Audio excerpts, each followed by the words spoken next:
요즘은 자기 사랑을 통하여 힐링 치유를 많이 하고 있습니다. 그런데 자신을 아끼고 사랑하는 것이 자칫 잘못하면 이기적인 것으로 보일 수 있을 것 같은데 이런 것을 어떻게 분별해야 하는지 스승님께서 가르침 주시면 감사하겠습니다. 이 사람이 그러죠. 자기를 아끼고 사랑하라. 그러니까 어떤 사람들은 어떻게 하느냐면 내가 최고라. 예, 첫째 공주과들 이거 조심해야 돼요. 내가 최고라. 네가 최고라 않게도 최고입니다. 그건 놔두고 나를 아끼고 사랑하라 하는 것은 네 자신을 파악을 하고 상대도 그렇게 고귀한 존재임을 알라 하는 겁니다. 요 안의 뜻은 너 자신을 알면 상대도 그만큼 중요하고 고귀함을 알라. 너를 깨치니까 상대를 알겠다. 이렇게 되는 거예요. 상대를 무시하고 네가 잘나지는 법은 절대 존재하지 않아. 내 앞에는 항상 상대들이 온다. 이 사람들을 존중하고 이 사람들을 아끼려면 내를 발견하고 내를 아끼는 사람이 돼줘야 됩니다.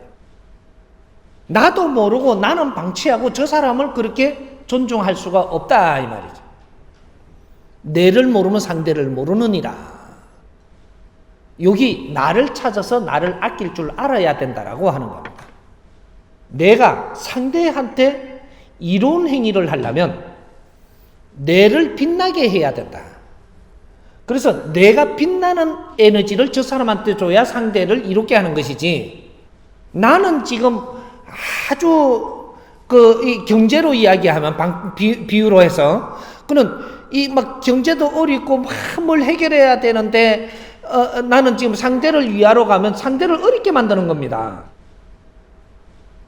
네가 어릴 때 네 어려운 것부터 해결하고 나서 그다음 네가 즐거움이 일어날 때 이럴 때 상대를 위해서 뭔가를 해야만 상대가 이루어지는 거예요.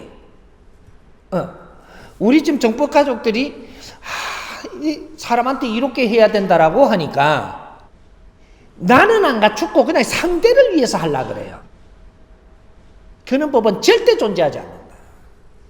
내 탁한 거를 상대한테 미기면 상대가 어려워지고 이 어려워진 거는 너를 다시 친다. 어려워집니다. 내가 어려울 때는 내 어려운 걸 풀어나가는 데 충실해라. 요거죠. 내를 아껴야 되는 것은 내가 어려울 때는 내가 어려운 걸 풀어나가야 내라는 존재가 귀해집니다. 요런 원리들이 그 안에 지금 스승님이 이렇게 자신을 소중히 여기고 자신을 아주 이렇게 만져라고 하는 겁니다. 그러니까 내가 모지려면 상대를 위할 수도 없다. 내를 아끼고 나를 사랑하라. 내가 나를 사랑하지 못하면 상대도 사랑할 수 없는 것이다 이 말이죠. 요런 것이니까 내 존재가 나를 사랑한다고 해가지고 이거 남들하고는 나는 좀 탁한 거하고 안 놀라고, 네가 안 놀라 그러는데 탁한 걸 더 보냅니다. 네가 그걸 피하면 더 보낸다 이 말이죠. 그래갖고 네는 똥물을 더 접어 쓰게 만들어 봅니다.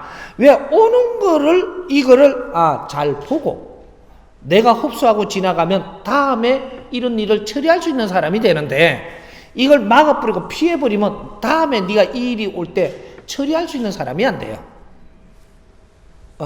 모든 것은 자연에서 내한테 주는 것은 너가 모지됨을 더 갖추라고 주는 현상입니다. 이런 것들은 이제 내를 사랑하고 내를 아낀다고 해갖고 뭐 조금 이게 뭐라 그러나 오바하는 뭐라 그러나 그는 요렇게 돼버리면 내를 베리게 하는 거죠. 나를 더 어렵게 하는 것이다. 내가 어려워지면 상대를 위할 수 없습니다. 상대를 위하지 못하면 마일리지도 없다. 상대를 이롭게 하지 못하면 마일리지가 없어요. 마일리지는 천상 가는 계단입니다. 이게 있어야 앞으로 이제 후천 시대는 마일리지가 무엇이라는 이 마일리지 공사가 일어납니다. 에?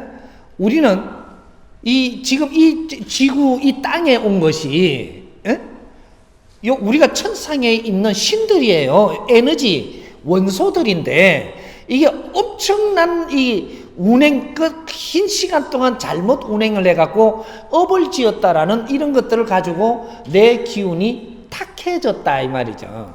이 탁해져 갖고 그걸 죄를 지었다라고 이야기하는 건데, 내 자신의 이 에너지 질량이 탁해져 갖고 이것이 무거워져 갖고 여기 천길만길 낭떠러지로 떨어진 겁니다. 지금 이게 우리가 천상을 가려면 어떻게 가느냐면 천길만길 이 계단을 밟고 올라가야 돼요. 여기 천상 가는 이 열쇠가 계단을 밟고 올라가는 게 마일리지입니다. 마일리지는 사람을 한 사람 이롭게 하고 이 사회를 한뜸 이롭게 했을 때 마일리지 1마일리지가 올라가요. 이게 요렇게 해서 사람을 이롭게 하고 이 사회를 이롭게 하는, 나를 불사루어서 사람을 널리 이롭게 하지 못하면 내 업은 소멸되지 않는다. 하느님한테 아무리 잘 비도 1마일리지 못 얻습니다. 1마일도 못 올라가. 한 사람을 이롭게 했을 때 이때 내가 이 1마일을 올라가는 겁니다. 이것이 계속 쌓여 올라가죠. 앞으로는 마일리지 세상이 돼요. 마일리지가 없으면 천상 못 갑니다. 이제 이 세상이 어떻게 변하는가 잘 보면 됩니다. 그 과거에 우리가 그 기독교에서 면죄부 팔아문 거 알죠? 우리 지식으로 천당 가는 그 면죄부. 바티칸이가 옛날에 그 교황 뭐 저런 데서 했죠. 했는데 기독교에서 뭐 또 했는가 보던데 그 달란트 달란트 하다가 요새 식었죠. 마일리지는 안 식습니다. 이제 우리가 천상을 가고 내 업을 이 가볍게 하기 위해서는 한 사람을 덕되게 해야 된다. 요것만이 네 업이 소멸되고 네 기운이 가벼워져서 내가 육신을 벗을 때 이때 너는 그냥 천상으로 뜬다 이 말이죠. 내 이 원소 영혼을 가볍게 해야 된다. 사람을 이롭게 할 때 그렇게 되는 것이다. 이제부터 일어나는 겁니다. 이게 후천 시대에 이제 모든 우리가 이 윤회를 하면서 모든 노력을 해놓은 시대에 지금 태어나는 거예요. 후천 시대에 업을 벗는 겁니다. 그래서 대성불 시대라고 이야기하는 거예요. 선천 시대는 소성불, 후천 시대는 대성불. 행으로서의 내 업을 태우고 가는 걸 대성불이라 하고, 내 질량을 갖추는 거를 소성불이라 한다. 요거 이제 바르게 알아야 되는 거죠. 부처님한테 네가 아무리 무릎이 까지고 다리가 째지도록 네가 절을 해도 1마일리지 못 받아서 너는 업이 소멸 안 됩니다. 돈을 아무리 많이 갖다 줘도, 금을 산더미 같이 갖다 줘도 1마일을 못 갑니다. 천상문은 그만큼 정확한 것이다. 사람을 이롭게 할 때만 마일이 내한테 쌓인다 이 말이죠. 그래서 내가 육신을 벗고 나면 내 영혼이 가벼워져서 세상에 네가 할 일을 위해서 노력을 했기 때문에 너는 천상으로 올라갈 수 있는 겁니다. 아무리 천도를 하고 목닥을 두드리도 절대 그런 법은 존재하지 않는 거예요. 이제 바르게 알아야 돼요. 우리는 지식인입니다. 인류는 지금 지식 사회로 지금 전부 다 변하고 있는 거예요. 인자는 바르게 가야지 틀린 걸 갖고 헤매고 일생을 버릴 때가 아니다. 이해됩니까?